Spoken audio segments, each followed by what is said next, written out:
Imagine a world where the threats, well, they're constantly evolving, getting Yeah, smarter, faster, more unpredictable all the time. right. Now, picture the defenses needed. Just as advanced, incredibly sophisticated, Yeah, always trying to stay one step ahead. exactly. That's the space we're diving into today. The pretty fascinating world of active protection systems, or APS. It really is a critical area. So our mission on this deep dive really is to give you a concise but thorough understanding of these technologies. Yeah, cut through the jargon. Exactly. We'll unpack the market trends, look at future opportunities, and also importantly, the challenges facing APS.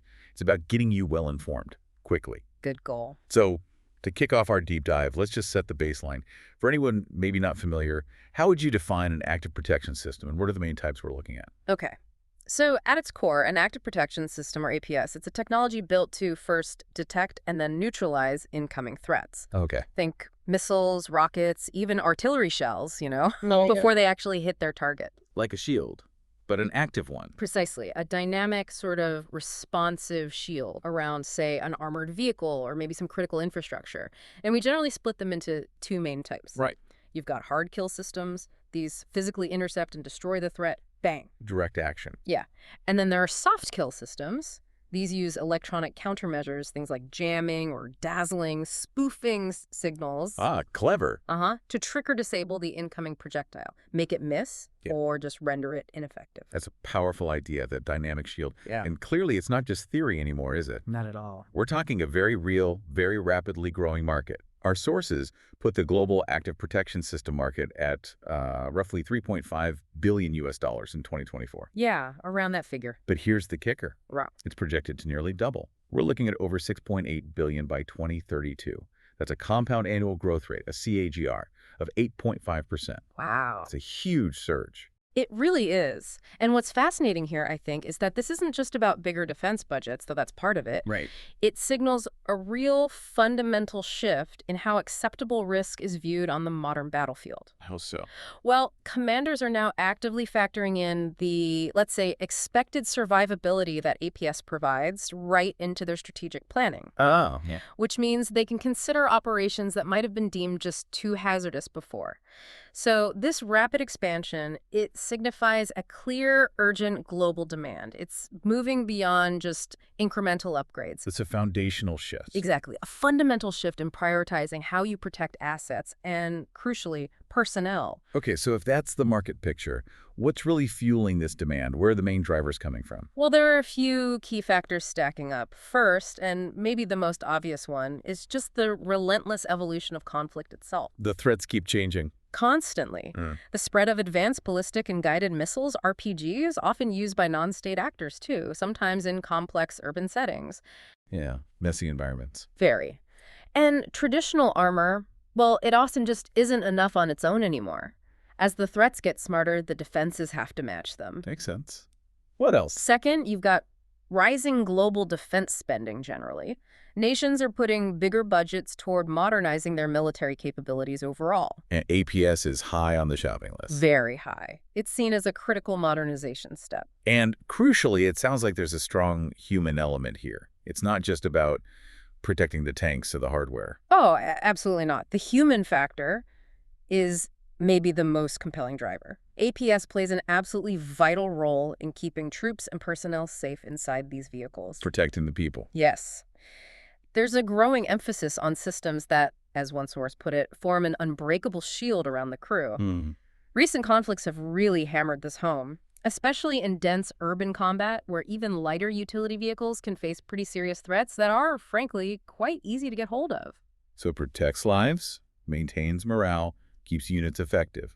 Exactly. Preserving combat power, yes, but more fundamentally preserving human lives. And we are seeing this translate directly into real-world contracts and deployments. We are. For instance, General Dynamics Ordnance and Tactical Systems, they awarded Elbit Systems a, was it $37 million contract for Iron Fist APS. Right, for the U.S. Army's Bradley upgrade program. M2A4E1, yeah. Yeah. And then you've got Israel's Trophy APS, which has been widely installed on their Merkava tanks for some time now. A well-proven system. Designed specifically to detect and actively destroy incoming threats, minimizing risk to the crew and the tank itself. It's had documented success in combat.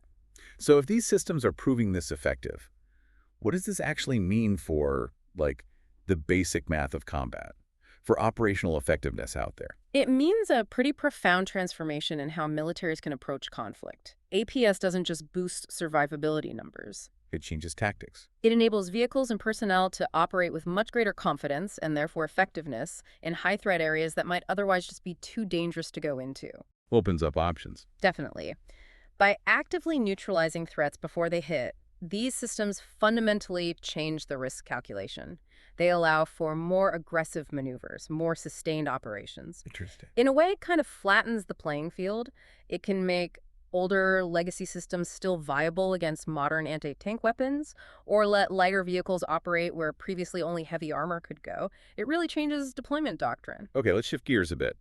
Looking at the global market, some regions are clearly leading the way. Yes, there are definite hotspots. North America, for instance, holding about 35% of the total market back in 2023.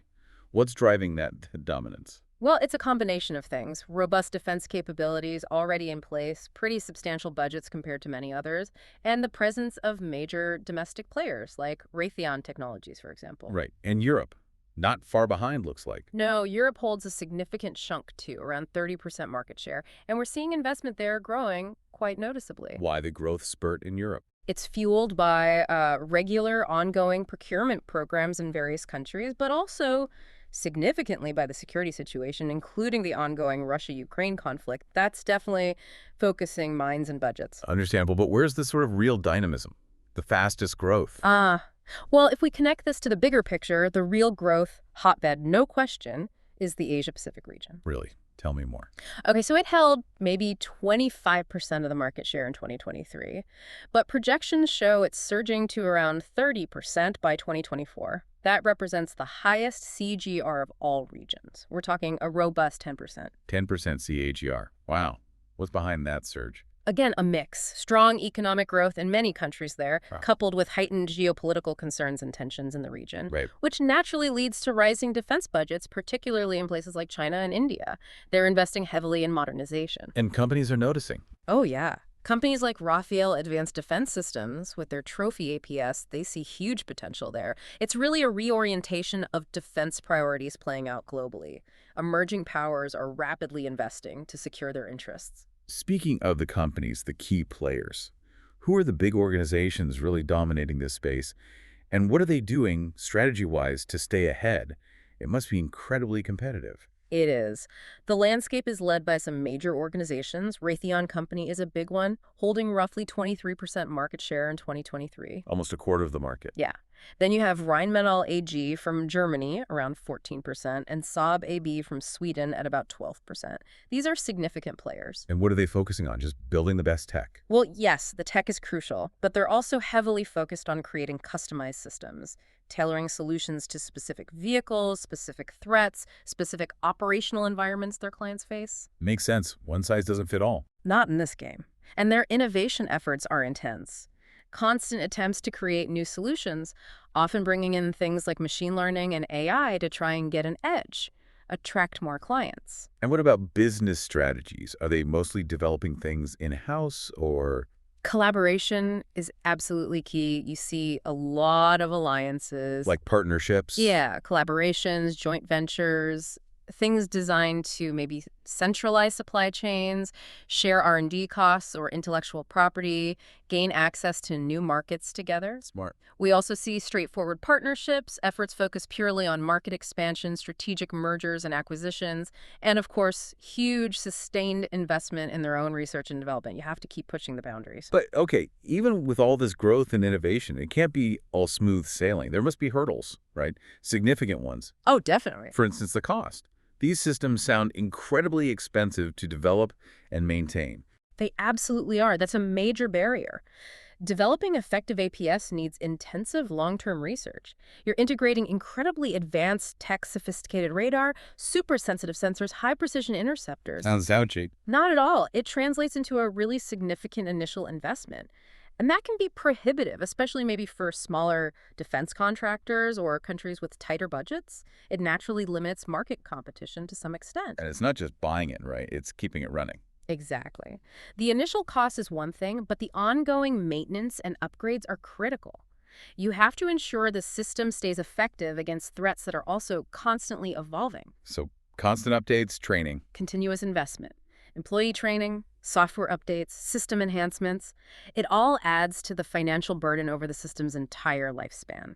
Plus, the sheer complexity means you need highly specialized skills for both development and maintenance, which again drives up costs. Okay, so cost is a big one. Right. What else? Beyond the price tag, I imagine the red tape, the regulations must be pretty challenging too. Indeed. That's another significant hurdle, navigating the regulatory and compliance landscape. How so? Well, the defense industry operates under this really severe, intricate web of rules. National rules, international rules, governing everything from creation and testing to deployment. Bureaucracy. And this complex framework, it can cause real project delays, significant cost increases. Organizations have to comply with a whole host of requirements, things like export restrictions. Yeah. Can't just sell it anywhere. Exactly. Stringent safety laws, unique rules specific to each country, which can really hinder international partnerships or sales. And testing must be rigorous. Extremely. The need for comprehensive testing and validation just to meet all these standards can significantly lengthen the development timelines as well. It adds complexity at every stage. Right. Okay. So challenges exist. But looking ahead now, the future landscape for APS, it still seems full of potential innovation. Definitely. One area that just jumps out immediately is AI. Artificial intelligence, machine learning. How is that going to change APS capabilities? Fundamentally, AI algorithms won't just process sensor data faster, though they will. They'll enable things like predictive threat assessment, Predicting attacks. anticipating projectile trajectories, maybe even before launch in some scenarios, and dynamically optimizing how to intercept, all in milliseconds. That's way beyond human reaction time. Wow. So it'll significantly enhance APS by handling massive amounts of sensor data, allowing for that real-time assessment and much faster, much more accurate responses. And it also sounds like the systems won't just operate in isolation on one vehicle. We hear more about multi-domain operations, interoperability. That's right. There's a very clear shift towards what's called multi-domain operations, meaning systems designed to work seamlessly across the traditional battlefields, land, air, sea, but also integrating the crucial cyber environment. Got it. So for APS, this means coordinating responses across multiple platforms, maybe even different branches of the military. A good example is that Euro Trophy joint venture we mentioned. With General Dynamics, Rafael, KMW. Exactly. Formed specifically to provide trophy APS in European markets. It demonstrates that push for seamless integration and cooperation. I can also see these systems needing to get smaller, more adaptable. Is miniaturization a trend? Absolutely. The trend is definitely towards miniaturization and modularity. Well, miniaturization lets you integrate APS onto smaller, more diverse platforms. Think drones, autonomous ground vehicles, not just big tanks. And modular designs allow for customized solutions. You can swap components, tailor the system to specific threats or mission requirements, makes the protection far more versatile. Okay. And as these systems get more connected, more networked, more reliant on software, what about cybersecurity? That seems like a huge potential vulnerability. It is, and that raises an important question, doesn't it? How will these future developments impact global security overall? Right. As APS systems become more networked, robust cybersecurity measures become absolutely critical, non-negotiable. Future advances have to focus on incorporating new cybersecurity mechanisms. Protecting against hacking, electronic warfare. Exactly. Ensuring the system works when you need it, that its integrity isn't compromised. And alongside that, there's also this clear trend towards increased collaboration. Between companies and governments. Yeah, defense contractors, tech companies, government agencies, working more closely together.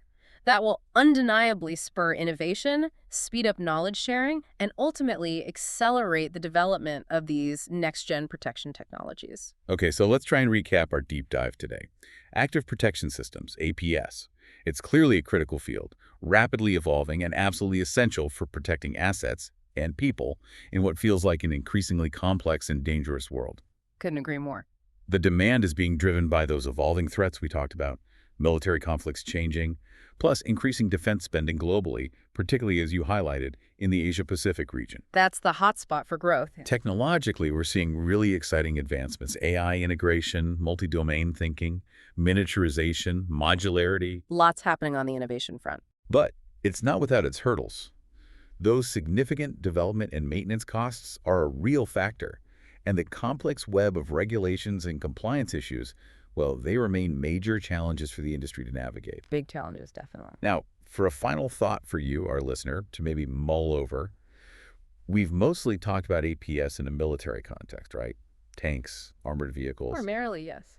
But one of our sources mentioned the potential for APS technologies to extend beyond military applications into civilian sectors. Interesting. Thinking about things like protecting key infrastructure, maybe even urban areas from aerial attacks, perhaps drone swarms or things like that. Civilian applications. Yeah. So the question to leave you with is, what might this mean for our collective future safety? What role could these advanced protective shields, these APS systems, play not just on the battlefield, but potentially in your everyday life, in the cities and spaces we all inhabit? Something to think about.